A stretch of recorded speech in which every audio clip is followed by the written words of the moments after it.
My name is Tracy Jerram. I work for Cox & Co Payroll Solutions, and we are a dedicated payroll bureau in Bristol. And I'm the commercial director. My role within Cox & Co is to make sure that our strategy meets the vision, the long-term vision for the business, and that is to make sure that we meet the needs of our target audience in the payroll sector. In order to meet the strategy, I have to align the operational side of the business, and that would be the IT infrastructure, the software, all the services, and also part of that is to recruit and to make sure that the staff have the right learning and development pathway. For us, we don't single out people as being an apprentice or not. They've got a role in the business to play and to perform, and some of them happen to be on an apprenticeship pathway. So that's first and foremost, I have to say about that. I guess there's a couple of things that the value that they bring, and that's why we involve them so highly in our business, is because when they're undertaking their apprenticeship, they're involved with other people in the profession that we wouldn't normally have dealings with, and also the content of the apprenticeship course covers areas also that maybe as a payroll bureau we wouldn't have dealings with, and that could be something like the sort of public sector or NHS or teacher payrolls, that sort of thing. So they have exposure to that, so they bring that knowledge back into the business, and that's absolutely fantastic because it allows us to go on a journey with them. So they might bring it back in and we can discuss that as payroll professionals, and to be able to upskill on ourselves. So that's one area that we can also bring them into the business and involve them.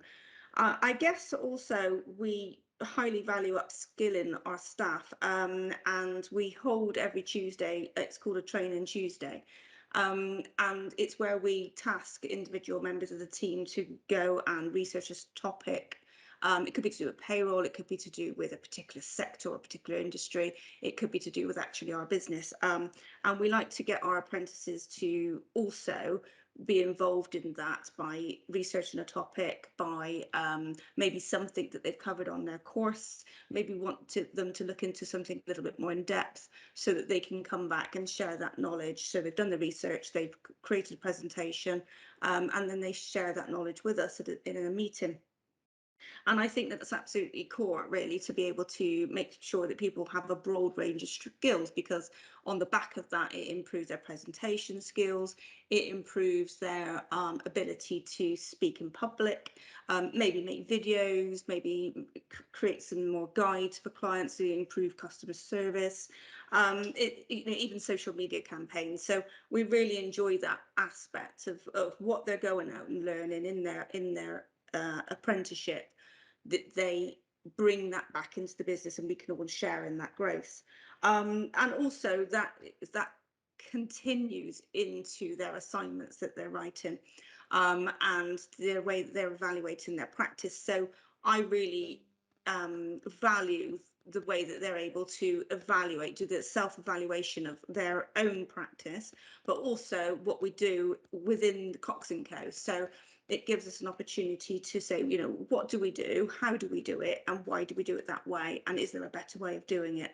So by them being able to touch on certain aspects of our business because of the content they're covering in the apprenticeship, it just gives a 360 view of our business as well. So we highly involve what they're learning, what they're covering in our day-to-day businesses, as part and parcel of all of our learning curve in Cox & Co.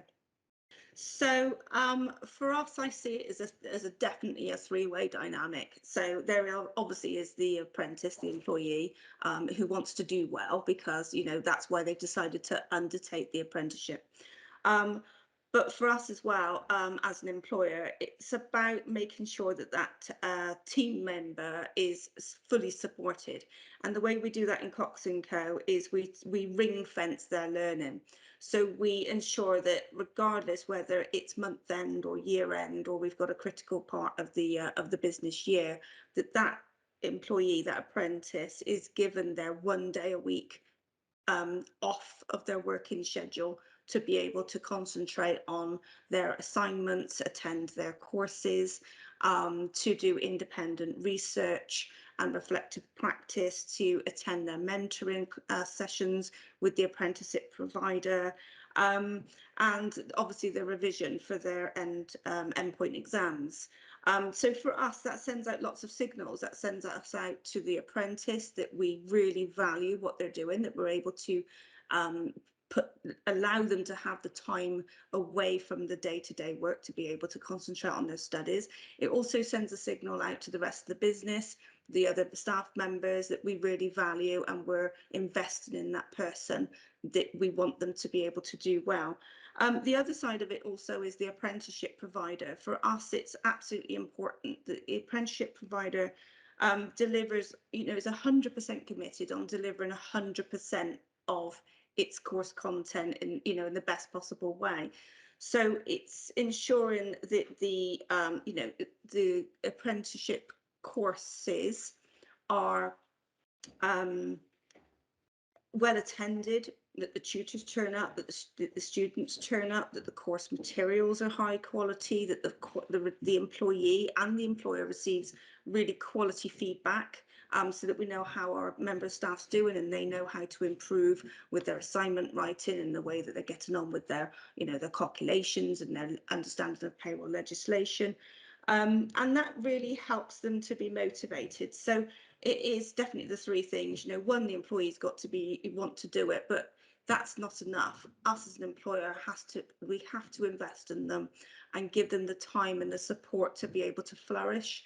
And the apprenticeship provider has to be dedicated and give a really, really good quality service. Payroll has changed phenomenally in the past sort of 10 years, over the past 10 years. Originally, so 10 years ago, you could basically get an office administrator, give them sort of, three months training or whatever, and they could run some really simple payrolls. What's happened certainly over the last sort of 8 years, 5 to 8 years, payroll has changed beyond all recognition. It's a really, really technical, difficult subject to master now. It's highly specialised, and therefore we need to be able to benchmark what a payroll professional's knowledge is. It's all very well to say I'm qualified by experience, which is the old way of looking at it, but now that's not good enough. We need to be able to say there's a solid underpinning. The payrollers have got their qualifications. They've had a broad range of topics that they've had to cover. They can calculate off payroll, off of the software. They can find errors in payroll. They're very up to date with legislation. They know how to keep up to date with legislation, and they've got that self-evaluating practice as well embedded in them, which is all what the apprenticeship scheme gives them. So for us as well, it's very difficult to recruit to buy in that knowledge into a payroll bureau, because you may have had somebody who's been in payroll for 10 years, but if they've only dealt with one type of payroll, in an in-house payroll with very static concepts, and they haven't had to deal with some of the complexities that we deal as a bureau when you're faced with hundreds of different organisation structures and organisation types and different payroll portfolios. So for us, it's about being able to benchmark, and also it's about succession planning. So it's making sure that as people come up to retirement, or they may decide to leave, or they go into more specialist areas within payroll, that we're able to bring new recruits up through payroll, and we know that they've gone through that apprenticeship program, that we know that they have got the knowledge, skills and behaviours that we would expect a payroll professional to have. Well, I would definitely promote apprenticeships all the way. So we want our existing staff to take their apprenticeships, whether that's level 3, level 5, depending on where their sort of entry level is. We've certainly got another member of staff which is about to embark on level 5, one who's finishing a level 3 and is about to go on to a level 5. And any new recruits that come into the business, they will be expected to either have their level 3 and we'll move them on to level 5, or they'll start level 3 and carry on going. And this is a huge investment of time. I mean, it takes 18 months for a level 3. So, you're talking sort of 18 months to potentially 4 years to get through your apprenticeship program. So for us, it's about looking to the future. It's about making sure that our staff are well invested, well informed, well educated, and have got the basic knowledge, skills and behaviours to be able to be a really cracking high caliber payroll professional, because that's what the sector needs.